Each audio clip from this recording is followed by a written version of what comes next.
she said. If I want to spend the night out, I don't owe you an explanation. I said, then neither do I. She came home at noon the next day. I'd moved out. Everything gone. Just a note. Out indefinitely. No explanation needed.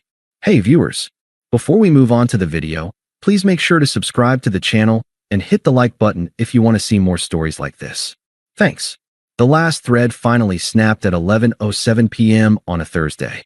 I was on the couch, a book open but unread on my lap, the silence of the apartment a physical weight. The clock on the cable box ticked over. She'd said she'd be home by 10, after a quick drink with the team. Her key didn't scratch in the lock. My text from an hour ago, "Hey, everything okay?" sat unread. Then, the buzz of the intercom. I pressed the button. "Yeah, it's me. Let me up."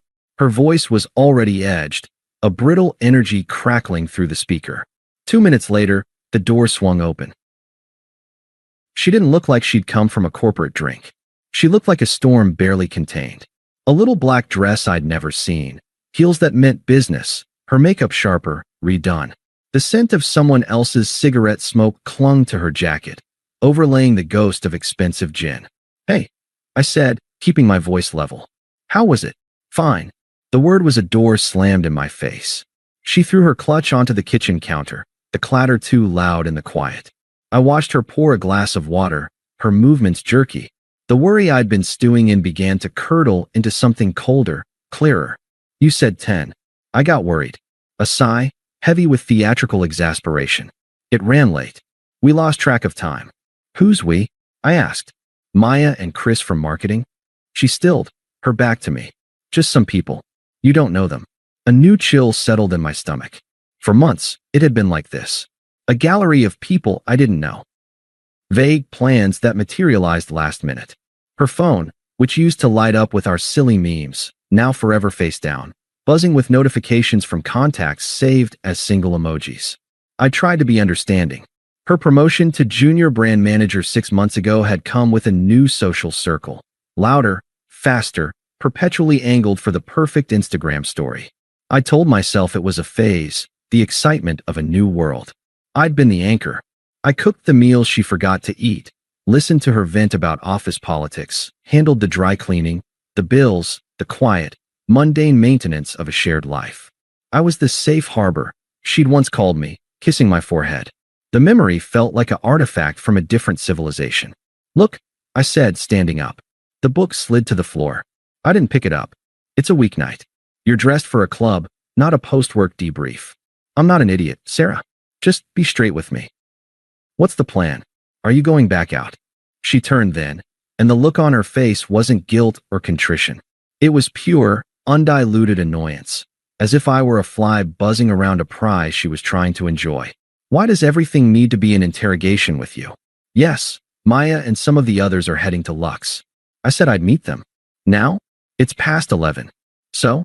What? I have a curfew." She laughed, a short, harsh sound.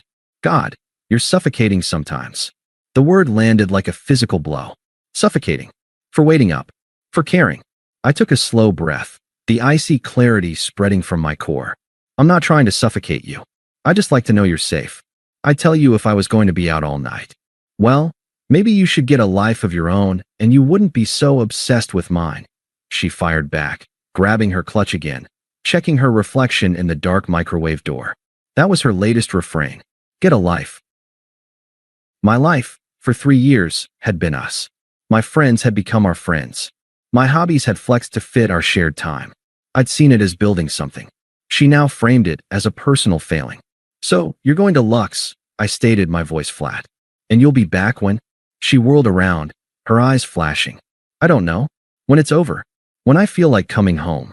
She took a step toward me, not in intimacy, but in challenge. "Look, let's get one thing crystal clear. I'm a grown woman. If I want to spend the night out, I don't owe you an explanation. Not to you, not to anyone. This isn't a custody agreement. I'm not your child."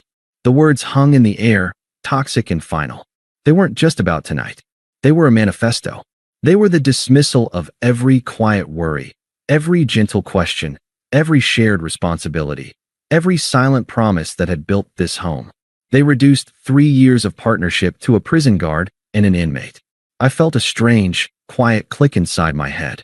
The noise of anxiety, the hum of desperate love, the static of confusion, it all just stopped. A perfect, silent void opened up.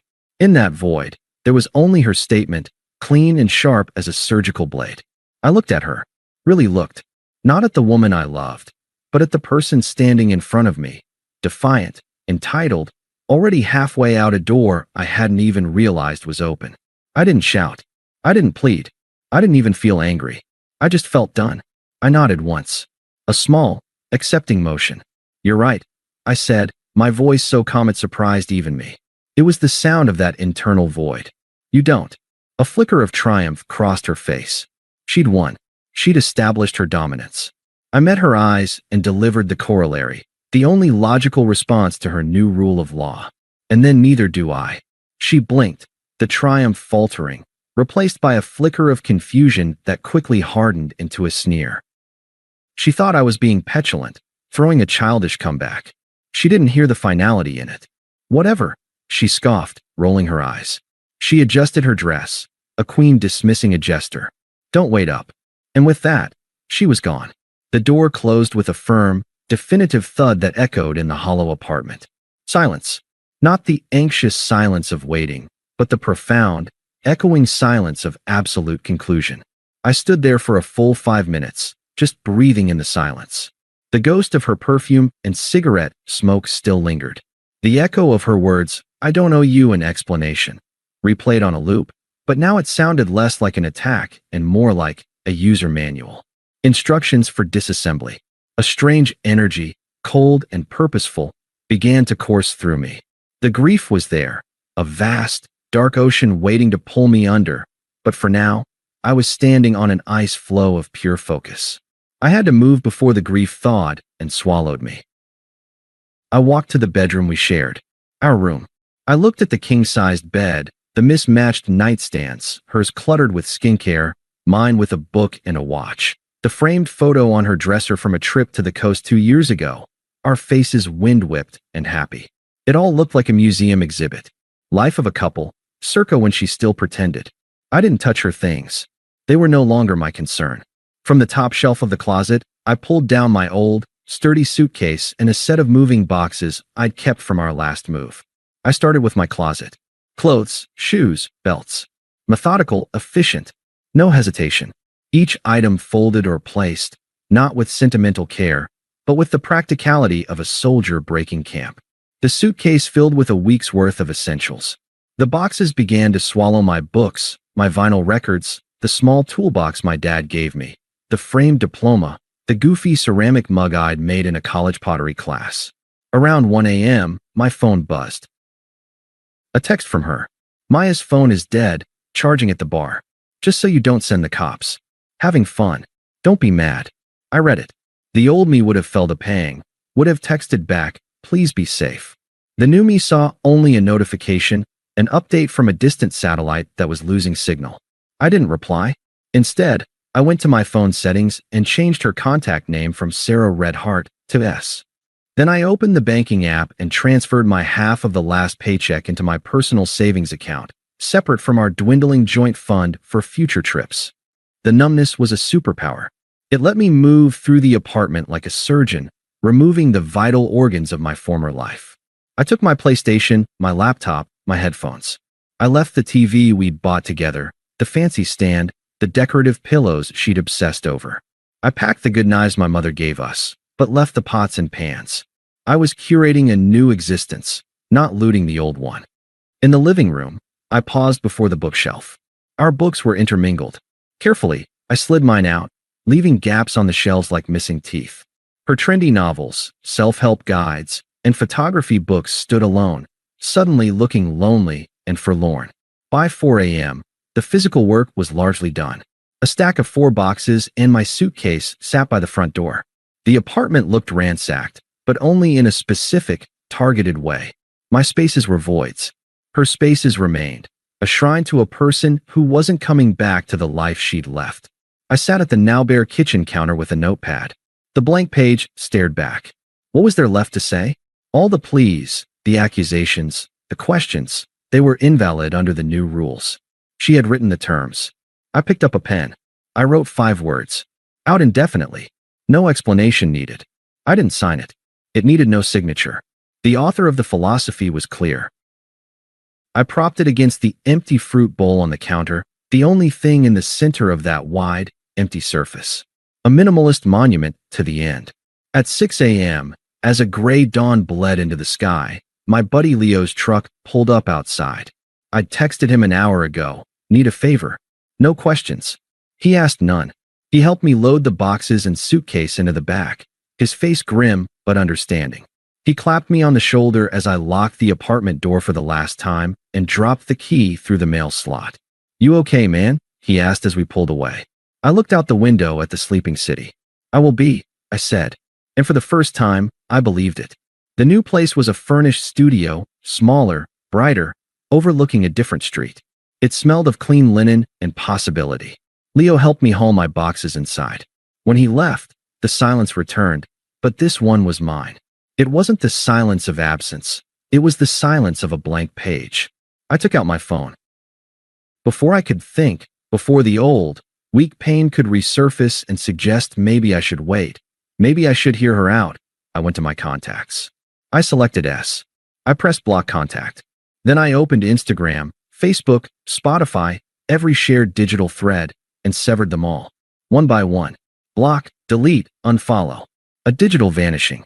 By 8 a.m., I was a ghost in the machine of her life. The man who waited up, who worried, who cooked, who asked for explanations. He had ceased to exist.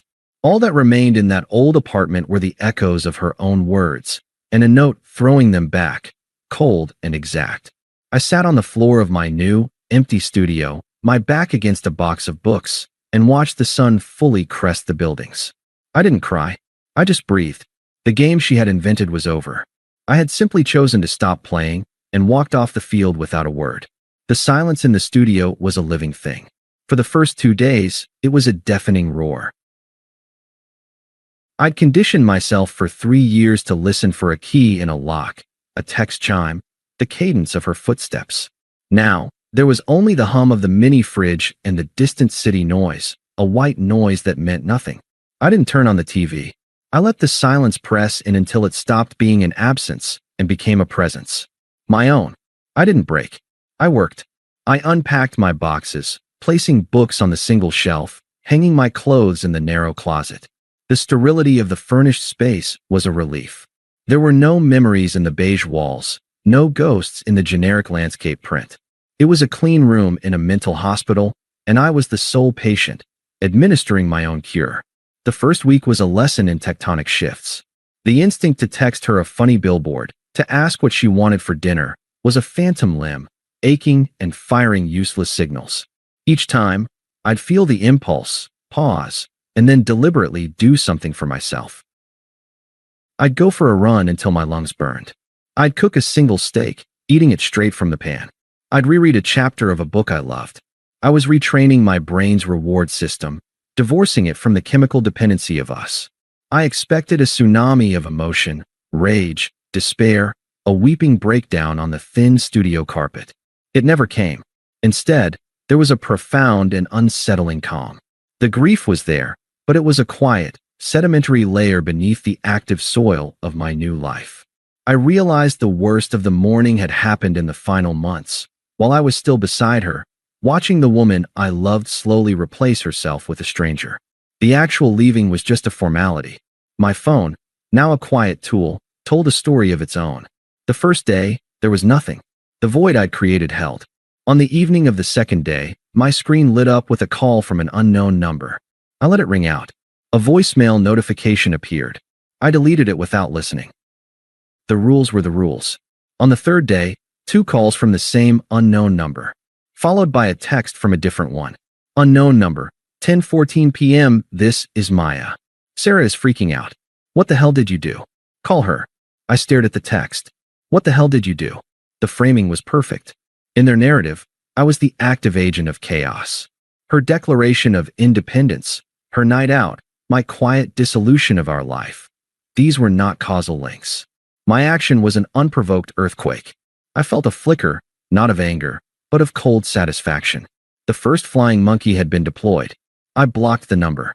The true outline of her unraveling came in fragments, a puzzle assembled from stray data points. A week after I left, I logged into the shared cloud storage we'd used for bills, a task I'd always handled. I needed a PDF of our old lease. The most recent uploaded file wasn't a bill. It was a screenshot uploaded from her phone 4 days prior. It was a text conversation with someone saved as J-Fire. J-Fire, 12:03 p.m. last night was wild. LL, you good? Sarah, 12:15 p.m. I'm not good. My boyfriend moved out. He took everything. J-Fire, 12:17 p.m. Damn, that's deep. Sorry about that. Sarah, 12:20 p.m. Can I see you tonight? I really need to not be alone. J-Fire, 12:45 p.m. Hectic week, man. Swamped. Maybe next week? The exchange was dated the day after her night out. So, J-Fire was likely the destination. And now, with the drama turned real and messy instead of thrilling and secret, he was swamped. I downloaded the lease PDF and logged out of the cloud forever, a quiet archaeologist closing the tomb on my own past. The next data point came from Leo, who had a loose mutual friend with Sarah's circle. Ran into Tim at the gas station. Leo said over coffee, his voice careful. He said, Sarah's telling people you had a psychotic break. That you emptied the apartment in the middle of the night and vanished because you were jealous of her work friends. She's playing the victim card hard. I sipped my coffee. Let her. He also said that guy she's been seen with, some wannabe DJ or promoter or something, Jason. He's already over it. Apparently, he's got a reputation for chasing taken women for the sport. Once they're single, he loses interest. Tim said he saw Jason at a bar hitting on someone else last weekend, while Sarah was there with Maya, looking like a thundercloud. I nodded. It was a clinical confirmation. The vibes guy was exactly as advertised, a hollow vessel for validation. Her grandstand for freedom had led her directly to a man whose entire personality was an exit strategy. The poetic justice was almost too on the nose. She also keeps asking everyone if they've heard from you, Leo added, watching me. If you're okay. She sounds unhinged, man. Not sad. Angry. Like you stole something from her. I did, I said, my voice flat. I stole her audience. Her explanation. Her chance to be the magnanimous one who figured things out. She wanted a drama where she was the star. I gave her a ghost story. Leo shook his head, a slow smile spreading. You're ice cold, brother. It's kind of terrifying. It's not cold, I corrected him quietly. It's peaceful. The attempts evolved, as I knew they would, following the predictable path from confusion to bargaining to true color fury. Phase 1, the bureaucratic gambit. 3 weeks post-disappearance, my email, which I hadn't blocked, chimed with a message from her. Subject, practical matters from Sarah. We need to talk about the apartment lease. You are legally obligated for your half of the rent until we formally break it. I also need you to arrange for the removal of your remaining furniture.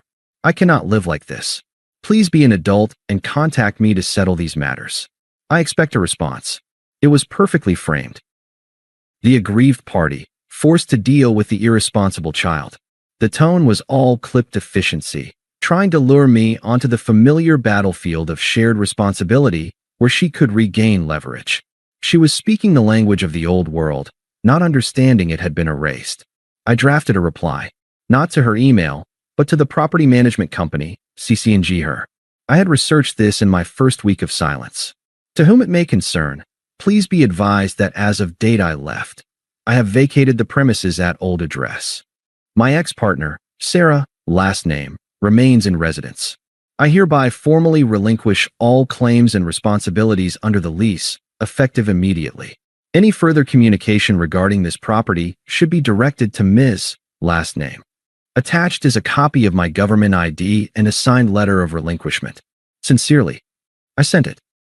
A minute later, her email address erupted into my inbox with a flurry of replies, all desperate to undo it. Do not accept this. This is not agreed. We need to discuss. The professional veneer had cracked in under 60 seconds. I set up a filter to send all emails from her address directly to a folder labeled Archive. I never opened it. Phase 2, the emotional ambush. A month in, the voicemail came. She must have borrowed a phone from a stranger or bought a burner. The number wasn't blocked. Her voice was thick, ragged, a performance of shattered glass. Hey, it's me. Please. Please just listen. I'm at the apartment, and it's so empty. I can't sleep. I keep hearing the door, and it's never you. What you did, it was so cruel. So final. I didn't mean it, okay? What I said. I was stressed. I was drunk. I was an idiot. He was nothing. A mistake. You were my everything. My real life. Please, I just need to hear your voice. I need you to tell me why. Why would you do this to us? To me? After everything? Just give me an explanation. One explanation. Please. The hypocrisy was a sublime work of art. I need an explanation. The very commodity she had declared obsolete. Her voice broke on a sob at the end. The old me would have felt his heart tear in two. The new me listened with the detached analysis of a linguist. The subtext was clear. My new source of validation vanished, and the old one is not responding. This is inconvenient and painful. Restore my supply. I saved the voicemail. Not out of sentiment, but as a benchmark. A before and after snapshot of her desperation. Then I deleted it and blocked the new number. Phase 3, the flying monkey attack. 2 days after the voicemail, my phone rang with a local number. I answered out of habit. Finally, a sharp female voice barked. Maya, do you have any idea what you've done? You have completely destroyed her. Hello, Maya, I said, my voice neutral. Don't you hello me. She's a wreck. She can't work, she's crying constantly. You ghosted her like a coward over one stupid fight. What is wrong with you? Real men talk things out. I waited a beat, letting her fury echo in the void. She established the rules of the relationship, I said, my tone conversational, as if explaining a simple math problem. I followed them. The discussion is over. There was a sputtering silence on the other end. What rules? What are you talking about? If I want to spend the night out, I don't owe you an explanation, I quoted verbatim. She was very clear. I applied the principle universally. It seems fair. You can't be serious. That's insane. You're twisting her words to justify abandoning her. I'm not justifying anything, I said, the calm in my voice now a weapon. I'm stating a fact. She drafted the policy. I enacted it. The result is her problem to manage, not mine. Please do not contact me again. I ended the call. Block that number too. The fortress of my peace was quiet once more. Phase 4, the public confrontation. The ambush came 8 weeks after I left. I was leaving the gym on a Saturday morning, sweat damp and pleasantly drained, headphones in. A figure stepped directly into my path. I looked up. It was Sarah, but a diminished, frayed version. Her hair was pulled back in a messy bun, her eyeshadow smudged as if from old tears, not a fresh application. She wore leggings and an oversized sweatshirt that belonged to someone. Maybe Jay Fire. Maybe just a souvenir from her newfound chaos. I pulled one headphone out. Excuse me, I said, making to step around her. You left me. The words were a raw accusation, hurled at me in the bright sunshine of the parking lot. You left everything. What? I stopped. Looked at her. There was no love here, no fond memory. Just the person who had authored my pain, now standing in front of me demanding an invoice for it. I didn't leave you, I said, my voice even. I exercised a clause in our informal contract. The no explanation needed clause. You drafted it. Her face contorted, confusion and rage battling. That's not fair. That was in the moment. You're taking it out of context to punish me. No punishment. I shook my head slowly. Just precedent. You said it. I honored it. Now, if you'll excuse me. I moved to walk away. Her hand shot out, gripping my forearm. Her touch felt like a static shock, unpleasant and alien. Wait. You can't just, we have to talk. About the security deposit. About us.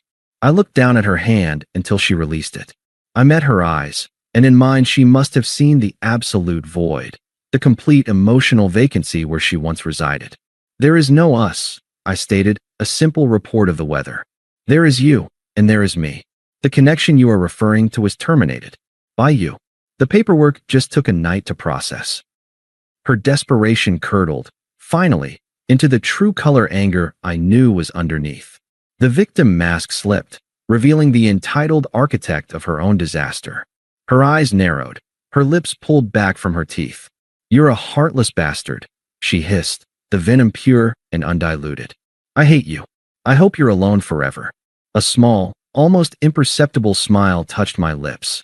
Not of happiness, but of recognition. Here was the unvarnished truth, the core selfishness that had driven the final act. The script was complete. Noted, I said quietly. I put my headphone back in, turned up the music, and walked to my car. I didn't look back in the rearview mirror. The reflection ahead was all that mattered. Thanks for watching. Make sure to subscribe to the channel and hit the like button. What do you think about this story? Share it in the comments.